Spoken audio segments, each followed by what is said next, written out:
everyone, welcome back to my channel, and those who are new, welcome to my channel.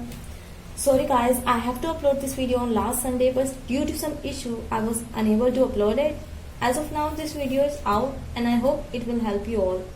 So in this video I am going to answer all the questions like what resources I am using and why I am making so many notes, from where I do practice numerical, is it important to read chemistry NCERT. Okay, let's get started with the video. But before that I want to clarify you all one thing. So in my last few vlogs you people might see me writing so many notes for chemistry. So I want to clarify that I am not making extra note for chemistry right now, and also it is not feasible to make notes at this time when I was already done with my syllabus. So what I am writing in my those register which you people see it me in my vlogs, I am just revising my chemistry, and there is a teacher named Dushyant Kumar sir on channel NEET 101. So I am just revising my chemistry from there. He teaches chemistry there basically. And guys, this is not a paid promotion. I am just using it genuinely, and तभी मैं आप लोगों को इसके बारे में बता रही हूँ. I am getting benefit from this. So that's why I am sharing this with you all. ऐसा कुछ नहीं है कि मुझे इसके लिए कोई मनी मिल रही है या फिर मैं इसका पेड प्रमोशन कर रही हूँ. No, it is not like that. मैं उसको यूज कर रही हूँ और मुझे उससे बेनिफिट मिल रहा है. That's why I am sharing this with you all. आप कैसे पता लगा सकते हैं कि आपको उससे बेनिफिट मिल रहा है या फिर वो आपके लिए यूजफुल है नहीं है? It's just by giving test. If you are scoring good marks in test then it means कि आपको वहां से बेनिफिट मिल रहा है और वो अच्छा पढ़ा रहे हैं. सो यही केस मेरे साथ है. मैं टेस्ट देती हूँ, उसमें मेरे अच्छा स्कोर आता है. That's why I am sharing this with you all कि अगर आप लोगों को भी कोई प्रॉब्लम हो केमिस्ट्री में तो आप वहां पर जाकर चेक कर सकते हैं. Still we have a lot of days. अगर आपको अपना कंप्लीट करना है सिलेबस, आप वहां पर जरूर जाकर एक बार जरूर चेक कीजिएगा. Dushyant Kumar sir on NEET 101 channel. Everything is absolutely free there. Everything is absolutely free, no money. Okay, आप वहां से ही जाकर चेक कीजिए. और फ्यूचर में भी अगर मुझे कोई पेड प्रमोशन मिलता है, आपके लिए यूजफुल होगा, तभी मैं उसको करूंगी. और कोई चीज ऐसी है जो आपके लिए यूजफुल है, उसके लिए मुझे कोई मनी नहीं मिल रहा, देन भी मैं आप लोगों को उस चीज के बारे में जरूर बताऊंगी. ओके, सो आई होप मैंने आपको क्लियर कर दिया कि मैं लास्ट व्लॉग में जो केमिस्ट्री में लिखती हूँ वो कोई एक्स्ट्रा नोट्स नहीं है. I am just revising my chemistry, और वो भी मैं कहाँ से कर रही हूँ? NEET 101 चैनल से. और मैं उनको क्यों लिखती हूँ? क्योंकि वो बहुत इंपॉर्टेंट क्वेश्चंस कराते हैं. मैं उन्हीं क्वेश्चंस को नोट डाउन करती हूँ. ओके, आई होप अब आप लोगों को क्लियर हो गया होगा. आप आगे से क्वेश्चन नहीं पूछेंगे कि आप इस टाइम भी नोट्स क्यों बना रही हैं. Okay, moving to the next question of this resources I am using for my chemistry is just these books. Basically I am only using chemistry NCERT exemplar, NCERT solution and previous year question, nothing more than that for chemistry. Chemistry में मैं सिर्फ इन 3 ही जगह से question practice करती हूँ. And now 4th चीज जो मैं दुष्यंत सर के क्वेश्चंस कर रही हूँ जो वो क्लास लेक्चर में कराते हैं. That's it. इससे अलग मैंने कोई रेफरेंस बुक नहीं यूज की है, कोई कोर्स नहीं परचेज किया है. लाइक कि मैंने फिजिक्स के लिए आर्यन सर के अपने क्वेश्चन बैंक लिए थे कि वहां से मैं फिजिक्स करती हूँ, बट केमिस्ट्री के लिए ऐसा कुछ नहीं है. केमिस्ट्री सिर्फ मैं प्योरली अपनी इन 2 बुक से करती हूँ and previous year question solve करती हूँ. एंड उससे अलग मैं कर रही हूँ जो दुष्यंत सर करा रहे हैं उन क्वेश्चन को प्रैक्टिस करती हूँ. That's it. इससे अलग कुछ नहीं है केमिस्ट्री में. So the next question is it important to read chemistry NCERT? Yes guys, it is important to do chemistry NCERT because inorganic totally came from NCERT and same for organic. It is okay if you skip physical part of NCERT, but don't skip organic part of NCERT. But practice all the questions and example from physical part too. Okay, so how can you read your NCERT? Is just go through it in depth once and try to figure out all the possible questions which you can frame from NCERT and try to write down in a separate register. और आप अपनी book में ही side में note down कर सकते हैं, क्योंकि बार बार NCERT chemistry की करना it is not possible and not feasible to कि आप उसकी भी बार बार केमिस्ट्री की NCERT कीजिए, क्योंकि हमें फिजिक्स में भी टाइम देना है, हमें बायोलॉजी के लिए भी टाइम देना है और केमिस्ट्री में भी हमें टाइम देना होता है. तो आप बार बार NCERT लेकर नहीं बैठिए. एक बार बहुत आप अच्छे से पढ़िए उसको, जितना पॉसिबल हो सके उससे क्वेश्चन फ्रेम कीजिए और या तो रजिस्टर में लिखिए या फिर अपने साइड में ही बुक में लिख लीजिए, ताकि आप जब नेक्स्ट टाइम उसको करें तो सिर्फ उन्हीं चीजों को कर लीजिए. मैं आपको अपना रजिस्टर दिखाती हूँ. In this register I maintain all the questions from NCERT. इस रजिस्टर में और कुछ नहीं है कि एक्स्ट्रा नोट्स बनाए. मैंने जितना भी पॉसिबल क्वेश्चन हो सकता था NCERT से मैंने वही फ्रेम आउट करके यहाँ पर लिखा है. आई नो इसमें थोड़ा टाइम लगता है, बट एक बार आप बना लेते हैं ना अच्छे से तो फिर वो आपके लिए काफी हेल्पफुल होता है.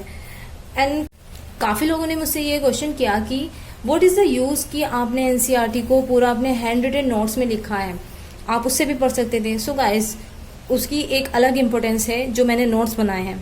देखिए उसकी क्या इम्पोर्टेंस है। अगर आप सपोज आप चैप्टर लीजिए फोटोसिंथेसिस इन हायर प्लांट, आप उसको बताइए कितने टाइम में आप अच्छे से उसको पूरी तरीके से पढ़ सकते हैं। आप खुद बताइए, क्योंकि आप लोग भी करते हैं, तो जितना भी आपको टाइम लगता होगा। मैं अपना बता रही हूँ कि एनसीईआरटी से मुझे उसको इनिशियली करने में क्या टाइम लगता था। जब मैं एनसीईआरटी से करती थी मोर देन 1 आवर मुझे लग जाता था उसको अच्छे से कंप्लीट करने में। इवन दो मुझे एनसीईआरटी बहुत अच्छे से आती है बायो की, उसके बाद भी मुझे इतना टाइम लगता था। ठीक है, तो मैंने जब से वो नोट्स बनाए हैं, मैं अपना इस टाइप का चैप्टर भी विद इन 15 मिनट्स इजीली कर लेती हूँ। ऐसा नहीं है कुछ चीज छोड़ती हूँ, क्योंकि मेरे जो नोट्स में शॉर्ट नोट्स नहीं है, वो पूरी तरीके से मेरी एनसीईआरटी है, बट वो क्वेश्चन फॉर्म में मैंने फ्रेम की है ताकि मुझे इजी रहे उसको हर चीज मेमोराइज करने में, हर चीज समझने में। क्योंकि ऐसा होता है कि आप एनसीईआरटी को अच्छे से कर लेते हैं, बट कुछ पॉइंट आप स्किप कर जाते हैं जो इंपॉर्टेंट भी होते हैं, या फिर आप कुछ टाइम बाद उसको भूल जाते हैं। तो लेकिन अब जब से मैं उन नोट से करती हूँ तो ऐसा नहीं होता। एक तो मुझे काफी कम टाइम लगता है उसको करने में, सेकेंड थिंग कि मुझे चीजें अच्छे से मेमोराइज हो जाती हैं और समझ में भी आती हैं। And guys please don't ask for notes, ये टाइम बहुत ज्यादा क्रूशियल है, मैं नहीं प्रोवाइड कर सकती हूँ। मैं दोबारा आप लोगों से बोल रही हूँ, बहुत लोगों के उसके बाद भी कमेंट आ रहे हैं कि please provide your notes in PDF form. No, it is not possible for me right now. आप लोग प्लीज समझिए, मैं आप लोगों की ये मोटिवेशनल वीडियो बनाती हूँ, आपकी हेल्प भी कर रही हूँ हर तरीके से बताकर कि मैं क्या कर रही हूँ, आप क्या कर सकते हैं, कैसे नोट्स बना सकते हैं। बट उसके लिए मैं टाइम नहीं निकाल सकती कि मैं पीडीएफ फॉर्म बनाऊँ। ये भी मैं अपना रिकॉर्डेड वीडियो संडे में ही रिकॉर्ड कर रही हूँ एंड आप लोगों को अपलोड कर दूंगी, क्योंकि आज ही के टाइम मुझे थोड़ा फ्री टाइम मिलता है। इससे अलग मैं अपने वीक में कोई ऐसा टाइम नहीं देती हूँ। जो मैं आपके लिए वीडियोज बनाती हूँ वो मैं पूरे वीक में जो अपना वन डे निकालती हूँ कि मुझे आज वीडियो रिकॉर्ड करनी है, उस दिन मैं पूरा रिकॉर्ड करती हूँ। ऐसा नहीं है कि मैं डेली रिकॉर्डिंग करूंगी या फिर एक पर्टिकुलर डे लेके रिकॉर्ड करूंगी। ओके, तो प्लीज समझिए, मेरे पास टाइम नहीं है कि मैं उसके पीडीएफ बनाऊं। मैं आप लोगों की हेल्प कर रही हूँ ऑल पॉसिबल वे में। मैं आप लोगों को बता रही हूँ कि आप कैसे फ्रेम कर सकते हैं क्वेश्चंस, कहाँ से आप रिसोर्सेज यूज कर सकते हैं। और मैं आप लोगों की ये भी हेल्प कर रही हूँ कि अभी आप लोगों के पास टाइम है, अगर अब भी आपको लगता है कि आपका सिलेक्शन नहीं होगा या आपके कम मार्क्स आ रहे हैं, तो आप कहाँ से अभी भी पढ़ सकते हैं कि आपका सिलेक्शन हो जाए। एंड गाइज, बहुत कम स्टेट है जहाँ पर बहुत ज्यादा हाई मेरिट जाती है। लाइक हमारी दिल्ली है, यूपी है जहाँ से मैं बिलोंग करती हूँ, राजस्थान है, महाराष्ट्र है, केरला है, बिहार है। इससे अदर जो स्टेट है वहाँ पे मेरिट इतनी हाई नहीं जाती है। अगर आप इन स्टेट में बिलोंग करते हैं तो प्लीज अपना टारगेट हाई रखिए, 600 प्लस रखिए। 600 में भी आप 620 प्लस रखिए। लेकिन अगर आप इन स्टेट से अलग स्टेट को बिलोंग करते हैं तो इतना ज्यादा टेंशन लेने की नीड नहीं है। 600 पे बहुत अच्छा कॉलेज मिल जाएगा आप लोगों को। तो इस तरीके से डिसाइडेड मत होइए कि अब टाइम नहीं है हम ड्रॉप लेंगे। ड्रॉप लेने की मत सोचिए, ड्रॉपर पे बहुत ज्यादा प्रेशर होता है और आप नहीं समझ सकते उनकी मेंटल स्टेटस क्या हो जाती है। तो प्लीज ट्राई कीजिए कि इसी बार आप सिलेक्शन निकाल लें। एंड मैं आप लोगों की हर तरीके से हेल्प कर रही हूँ, पर प्लीज मुझसे नोट्स के लिए मत बोलिए। प्लीज, मैं प्रोवाइड नहीं कर सकती हूँ आप लोगों को। हाँ, मैं आगे वाली नीट एस्पिरेंट को जरूर प्रोवाइड करूंगी, but right now sorry guys, I just can't. And तो मैं आप लोगों से बोल रही थी कि आप कैसे एनसीईआरटी के क्वेश्चन निकाल सकते हैं केमिस्ट्री में। जैसे ये चैप्टर है हमारा एस ब्लॉक चैप्टर, मैं इससे आपसे क्वेश्चन पूछती हूँ कि मैंने जो ये जितने भी क्वेश्चन बनाए हैं एनसीईआरटी से बनाए हैं, मैं आपसे पूछती हूँ कि जो हम lithium has high reducing power due to, तो ये क्वेश्चन एनसीईआरटी से ही है। इसके 4 ऑप्शन आपको कुछ भी बन जाएंगे, बट लेकिन एनसीईआरटी में ऑलरेडी मेंशन है उसका हाई रिड्यूसिंग पावर लिथियम का क्यों रहता है, due to high hydration enthalpy. ये क्वेश्चंस मैंने प्रैक्टिस करते टाइम, जब मैं प्रैक्टिस कर रही थी, शायद प्रीवियस ईयर में था या एनसीईआरटी एग्जाम्पलर कहीं भी था ये क्वेश्चन, तो मुझे तब लगा कि हाँ शायद थोड़ा अलग दे रखा है। बट जब मैंने एनसीईआरटी से अपने क्वेश्चन फ्रेम आउट किए तो ये वहीं से निकला। आप देखिए, आपको भी लग सकता है कि ये बाहर से है या टीचर्स ने नोट्स में नहीं कराया, बट ये एनसीईआरटी से ही है। ऐसे बहुत सारे क्वेश्चन हैं जो हमारे एनसीईआरटी में फ्रेम है, हमें लगता है कि नहीं एनसीईआरटी के नहीं है। आप अच्छे से एनसीईआरटी पढ़िए और उससे क्वेश्चन ट्राई कीजिए कि आप जितने पॉसिबल हमारे हो सकते हैं क्वेश्चन कीजिए।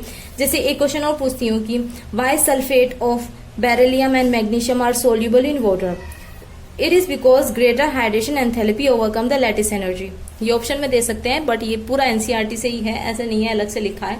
तो आप एनसीईआरटी को अच्छे से पढ़िए और उससे क्वेश्चन फ्रेम आउट कीजिए। जरूरी नहीं कि आप क्वेश्चन की फॉर्म में लिखिए, आप इंपोर्टेंट लाइन एक्सट्रैक्ट करके एक पेजेस पे भी लिख सकते हैं कि ये इंपोर्टेंट लाइन है, क्योंकि जब क्वेश्चन आप देखेंगे तो आप खुद टिक कर देंगे वहां पर। तो ट्राई कीजिए कि अभी टाइम है आप लोगों के पास। हमारे केमिस्ट्री में ओवरऑल कितने चैप्टर हैं, 30 चैप्टर हैं। ठीक है ना, 30 चैप्टर ही है ना। ओके, मुझे तो इस टाइम ये भी याद नहीं है 30 चैप्टर है, क्योंकि मैं पी ब्लॉक को एक में काउंट करती हूँ, ठीक है। और केमिस्ट्री इन एवरीडे लाइफ को मैं काउंट ही नहीं करती, बट वो इंपॉर्टेंट है, उसे छोड़िएगा नहीं, उससे क्वेश्चन आते हैं, जरूर आते हैं। तो आप 8 मार्क्स को ऐसे ही मत छोड़ के जाइएगा, उनको कीजिएगा। तो अगर आपकी 30 चैप्टर है ना, अगर आप आज से भी स्टार्ट करते हैं, डेली 1 चैप्टर आप अच्छे से कीजिए, पूरी तरीके से कीजिए। ऐसे कीजिए कि आपको ना वो ये दोबारा ना रिवाइज करना पड़े कि हाँ हमारा ये अच्छे से नहीं हुआ। बहुत स्ट्रांगली कीजिए। एक चैप्टर आप 1 डे भी करेंगे ना, तो विद इन 30 डे आपका पूरा सिलेबस केमिस्ट्री का हो जाएगा अच्छे से, ठीक है। और मैंने चैनल का नाम आपको बता ही दिया है कि आप यहाँ से कर सकते हैं। ऐसा नहीं है मैं उनको पेड प्रमोशन के थ्रू प्रमोट कर रही हूँ। मुझे जो लगेगा कि अच्छा है, आप लोगों के लिए यूजफुल है, तो मैं उसको आपको जरूर बताऊंगी गाइज। सो ओके, यही था आज की वीडियो में। और देखिए, मैं कोई डॉक्टर नहीं हूँ, मैंने कोई अभी एग्जाम क्लियर नहीं किया है, मैं भी आप लोगों की ही फेज में हूँ। बट हाँ, चीज़ें थोड़ा डिफरेंट हैं कि मैं उस फेज में हूँ कि मेरा कुछ मार्क्स से सिलेक्शन रहा। मे बी अगर मेरा वो सिलेक्शन ना रहा होता तो मैं डॉक्टर बन जाती, मैं किसी मेडिकल मतलब डॉक्टर तो नहीं बनती, बट किसी कॉलेज में होती। तब आप लोग मेरी बातों को अलग वे में समझते कि हाँ ये इस चीज़ को क्लियर करके आगे निकल चुके हैं, तो ठीक ही बोल रही होंगी। बट अभी ना काफ़ी लोगों को ये होगा कि खुद भी इसी स्टेज पे हैं, हमें क्यों बता रही हैं। बट कुछ एक्सपीरियंस होते हैं जो, हाँ ठीक है, एक्सपीरियंस के साथ चीज़ें आपको समझ में आ जाती हैं। बहुत क्लोज मार्क्स था, बहुत ज़्यादा क्लोज, 599 स्कोर। तो ऐसा है कि पता तो है चीज़ें मुझे, बट होता है कि कभी कभी आपका लक नहीं चलता, मे बी इस वजह से नहीं हुआ। तो आई होप आपको आज की वीडियो अच्छी लगी होगी।